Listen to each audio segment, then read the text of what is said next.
Saya tahu bahwa walaupun kita sedang bicara hal yang makro tentang kebangsaan, tapi selalu ada current issues, apa namanya, hal yang hari-hari ini dipercakapkan orang, soal Perpu, soal Anies, soal ekonomi. Satu poin aja bahwa halo, ini kenapa nih? Ya lanjut. Bisa? Oke. Saya pikir Mbak Puan tadi yang rampas mic saya. Ada ketegangan politik. Seluruh gejala yang kita bicarakan hari ini menunjukkan ada ketegangan politik. Karena itu ada Perpu tadi, dan saya udah bahas berkali-kali soal Perpu itu. Kan dasar dari Perpu adalah kegentingan yang memaksa. Kalau kita tanya pada Presiden, yang mana kegentingan yang memaksa? Presiden bilang itu soal perang Rusia-Ukraine. Jadi nggak ada alasan yang konkret. Belakangan kemudian Wakil Presiden bilang kegentingan yang memaksa adalah kepentingan kepastian hukum dari penanam modal. Kok beda Presiden dan Wakil Presiden? Kita tanya lagi pada saudara Bahlil, dia bilang kegentingan yang memaksa adalah 1.200 triliun yang antri untuk masuk Indonesia tuh, investor asing. Jadi yang mana kegentingan yang memaksa itu? Ukraine, Rusia itu 2 minggu ini Rusia udah minta supaya ceasefire. Ini mana kegentingannya? Orang gencatan senjata kok. Lain kalau Rusia itu udah bombardir Ukraine, dan akibat bombardemen itu NATO pasang kembali senjata nuklirnya diarahkan ke Moskow, baru ada kegentingan. Nggak ada kegentingan di situ, dan jauh sekali tuh. Lalu Bahlil bilang 1.200 triliun potential loss kalau undang-undang Omnibus Law itu tidak diperpukan tuh. 1.200 triliun itu di mana? Ada MOU. Oh, itu Memorandum of Understanding, itu bukan deal bisnis. Itu bukan kesempatan, itu MOU kok. Oke, saya mau masuk. Jadi norak keterangan itu tuh. Nggak ada kegentingan yang memaksa dari 1.200 triliun yang masih angan-angan. Di mana kegentingannya? Lain kalau misalnya investor asing taruh 1.200 triliun di Indonesia per hari ini, cashnya ada di rekening Menteri Keuangan, lalu mereka tuntut kepastian investasi dijamin oleh undang-undang Omnibus Law. Itu namanya kegentingan memaksa. Ini dia belum masuk. Kan namanya MOU kan nggak ada akadnya di situ. Jadi ditipu.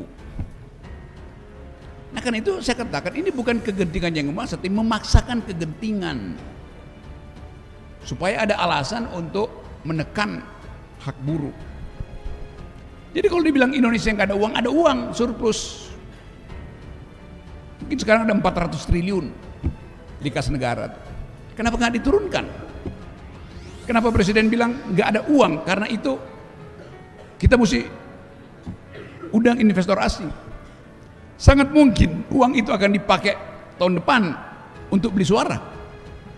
Jadi kita mesti mencurigai akhirnya seluruh kebijakan negara kita harus curigai, kita nggak bisa manggut-manggut. Karena tadi nggak ada partai oposisi. Kalau ada partai oposisi tidur-tidurnya aja tuh, karena oposisi akan bekerja mengawasi pemerintah. DPR bilang dia adalah watchdognya pemerintah. Kenapa dia menggonggong ke rakyat? Dia nggak menggonggong kepada presiden. Mana suara DPR tentang Omnibus Law? Semua partai di situ setuju Omnibus Law, kecuali PDIP, Demokrat dan PKS. Nah sekarang kalau sistem proporsional tertutup yang diusulkan oleh PDIP, seluruh partai justru anti itu. Kan mendua kan sikap partai itu. Itu yang kita kritik tadi itu. Soal rahasia-rahasiaan pasti adalah. Mungkin setiap jam 4 lewat 15 menit di istana ada pertemuan antara 2-3 menteri utama, 4 konglomerat dan lembaga survei untuk hitung Ganjar udah seberapa, Anies seberapa, Prabowo seberapa.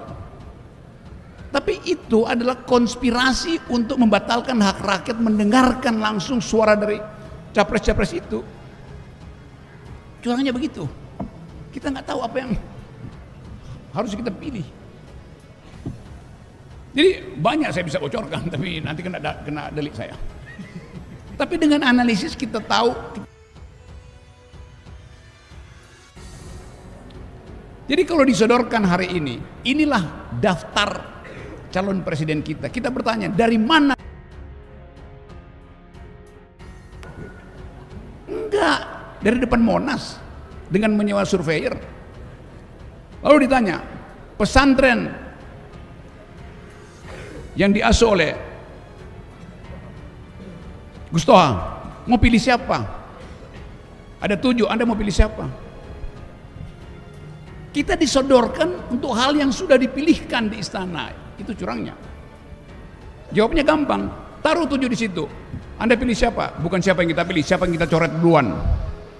Coret. Lalu kita taruh nama kita sendiri. Kenapa emang? Lain kalau lembaga survei itu dari awal dia bilang, ini survei, percaya lembaga survei itu. Ini nggak pernah satu lembaga survei pun mengatakan ini survei publik, ini dana yang kita pakai. Dari mana? Bilang dong dari siapa tuh? Itu yang nggak ada. Itu yang namanya keculasan dalam politik. Jadi teman-teman semua tadi yang bertanya, saya paham, saya rumuskan dalam satu kalimat.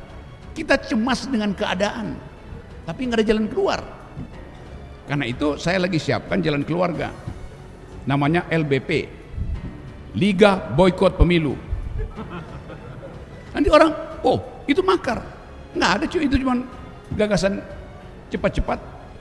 Dan mungkin sangat terjadi hal semacam itu. Hal terakhir, asing di kawasan Indo-Pasifik. Nggak ada satu perubahan politik di Indonesia yang tidak ada kepentingan asing. Entah Cina, Amerika, dan itu yang kita hitung. Waktu Pak Harto jatuh tahun 98, itu hanya krisis finansial yang berakibat pada krisis ekonomi. Krisis finansial, nilai tukar aja tuh yang tiba-tiba melonjak. Bisa nggak diatasi? Bisa. Jepang masih bilang oke, kita bantu Indonesia. Tapi pada waktu itu partai yang berkuasa di Amerika, Partai Demokrat yang presidennya Bill Clinton, merasa bahwa Pak Harto udah terlalu rakus. Karena itu sebagai proksi Amerika di Indo-Pasifik, Jepang ditegur, nggak usah bantu, amblas. Sekarang hal yang sama, Partai Demokrat berkuasa di Amerika dan melihat bahwa ketidakpastian hukum ada di Indonesia. Jadi kalau dikatakan bahwa investor akan masuk, rumus investor masuk itu cuma satu, kepastian hukum. Ini nggak ada kepastian hukum. Kenapa? Perpu itu sebentar lagi akan dibawa ke Mahkamah Konstitusi, jadi ribut lagi di judicial review. Jadi kekacauan hukum itu justru menghalangi investor masuk ke Indonesia. Itu intinya tuh. Jadi sekali lagi, kita di sini hanya bisa menganalisis. Kita nggak ada kepentingan dengan siapa jadi calon presiden, itu urusan individu. Tetapi kalau kita punya kepentingan dengan calon presiden, kita mau uji dia pertama kali bukan elektabilitasnya, tetapi etikabilitasnya, moralitasnya, kedua intelektualitasnya, baru elektabilitasnya. Jadi undang semua capres datang ke sini, uji moralitasnya, uji intelektualitasnya. Elektabilitas itu urusan lembaga survei itu. Nah itu pentingnya tadi kita mulai persiapkan siapa yang akan kita coret dari daftar itu ya. Yes, undangin. Jadi sekali lagi terima kasih banyak karena dimungkinkan kita bercakap-cakap secara terbuka di sini. Ada mahasiswa bisa bicara sesuka-sukanya tuh. Ada orang yang mau jadi pemimpin, dia bertanya siapa yang bisa kita contoh. Jangan contoh mereka. Anda ingin saya kenalin Anda dengan orang di istana, justru hindari mereka. Itu. Karena lebih banyak iblis di situ daripada malaikat. Terima kasih. Baik, terima kasih Bung Rocky. Masya Allah.